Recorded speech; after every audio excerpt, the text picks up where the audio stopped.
नमस्ते, मी कल्पना. आजी नातीच्या किचनमध्ये तुम्हा सर्वांचं स्वागत आणि मनापासून शुभेच्छा.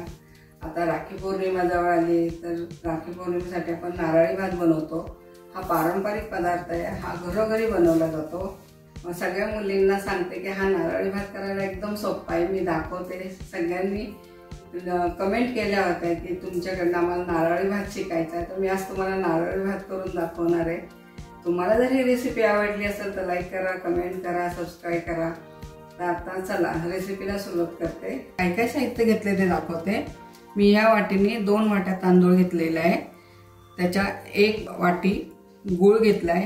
गूळ आणि खोबरं एक सम प्रमाणात घेतलेले. त्यासाठी 2 मोठे चमचे तूप घेतले. हे घरी काढलेले तूप आहे. त्याला लागणारे मनुके, चहा पावडरची वेलची आहे 2, दालचिनीचे तुकडे आहेत आणि 8 ते 9 लवंगा आहेत. हे काजू आहेत आणि हे केशर आहे. हे केशर आपण कोमट दुधामध्ये भिजवून ठेवणार आहे, म्हणजे रंग छान येतो. हे तर मी कोमट दूध करून घेतलेले आहे. त्याच्यात हे आपण केशर टाकू, तोपर्यंत ते छान त्याचा रंग येतो. स्वच्छ तांदूळ धुवून घेऊ. हा 1-2 पाण्याने स्वच्छ धुवून काढायचा. तुम्ही जितका तांदूळ जुना घ्याल ना तितका हा भात छान होतो. तुम्ही सुरती कोलम घ्या किंवा बासमती तुकडा घ्या, अख्खा बासमती घ्या, जितका जुना तितका हा भात छान होतो. हा छान आपण स्वच्छ धुवून घेणार आहे. तर पहिला भात करून घेऊया. हे 2 चमचे तूप आहे. हे तूप छान गरम झाले की आपण ह्याच्यात काजू आणि मनुके हे तुमच्या आवडीप्रमाणे घाला. तुम्हाला कमी जास्त कसे लागतात ते. तर इथं मी 10-10 ग्रॅमचं माप घेतलेलं आहे. आता हे आपण हे तुपामध्ये छान तळून घेऊ, म्हणजे दुसरं भांडं काढायला नको. ह्याच्यामध्ये काढून घेऊ सगळं. आता ह्याच्यात आपण मनुके टाकून घेणार आहे. मनुके पण असेच परतून घेणार आहे ह्याच्यामध्ये तुपामध्ये छान. आता हे सगळं आपण काढून घेऊ. छान तळून घ्यायचं. तर आपण ह्याच्यात घालणारे 10-12 लवंगा, 2 दालचिनीचे तुकडे आणि ही मसाल्याची वेलची. हे तुमच्या आवडीप्रमाणे. आणि ह्यातच आपण हा तांदूळ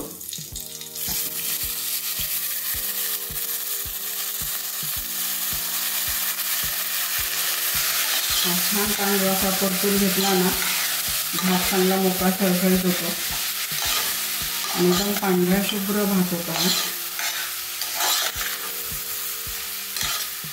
मी ज्या प्रमाणात सांगितलंय, मी 1 वाटी तांदूळ घेतला, त्याला 2 वाटी पाणी टाकायचं. तर हे माझ्या 2 वाट्या तांदूळ आहेत, तर मी 4 वाटी पाणी मोजून घेतलेले. खमंग वास सुटलाय. दालचिनी, लवंगा टाकलेले आहेत आपण, वेलची, हे सगळ्याचा असं छान सुवास दरवतो मसाल्यांचा. तर आपण जे मोजून पाणी घेतले 2 वाट्याला मी 4 वाट्या पाणी घेतलेले. हे बरोबर प्रमाणात घेतलेले आहे मी. शेवटी टाकणार आहे मीठ. आता ह्याला 2 शिट्ट्या काढून घेणार आहे फक्त आपण. चला, आपल्या इथं 2 शिट्ट्या झाल्या. कुकर पण गार झालेला आहे. आता भात कसा झाला ते बघूया. ह्या भाताला असाच मोकळा सळसळीत भात लागतो. गिचका भाताचा हा नारळी भात चांगला होत नाही. हाच तांदूळ सुरती कोलम, बासमती कोलम वापरला असा छान भात होतो मोकळा सळसळीत. तर हा आपण आता थंड करायला ठेवू. जसा थंड होईल तसा हा भात फुलतो. तर एका डिशमध्ये काढून घेते मी हा भात. तर आपला आता भात थंड होतोय, तोपर्यंत आपण गूळ आणि खोबरं हे मिक्स करून घेऊया. हे राहिलेलं तूप आहे हे टाकणार आहे आपण. त्या कुकरमध्ये ह्याला वाफ आणणार आहे. आता पण जितकं प्रमाण सांगितलं त्या प्रमाणातच सगळं घेतलेलं आहे.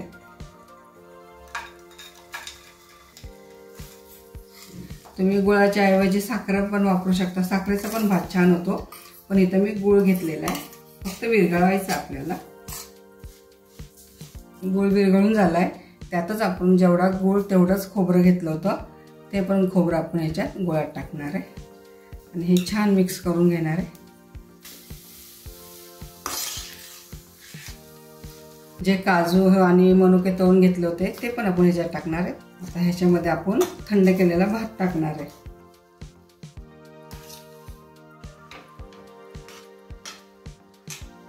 हे सगळं मिक्स करून झालेलं आहे आणि अशी छान दणकून एक वाफ आणणार आहे. आता चला गेली नाही तर आता आपण नारळी भाताला दणकून वाफ आणलेली आहे. भात कसा झाला बघू. बघा किती छान झाला आता नारळी भात. सांगितल्या प्रमाणात भरपूर असा मोकळा सळसळीत भात झालेला आहे आणि केशराचं पाणी टाकलं त्यामुळे रंगही सुरेख आलेला आहे. याला नारळी भात असाच मोकळा सळसळीत छान लागतो. तुम्हाला जर ही रेसिपी आवडली असेल तर लाईक करा, कमेंट करा, सबस्क्राईब करा. पुन्हा भेटूया अशा नवीन नवीन पारंपरिक पदार्थाबरोबर. तोपर्यंत संत तुकाराम महाराज म्हणतात, मन करारे प्रसन्न सर्व सिद्धीचे कारण.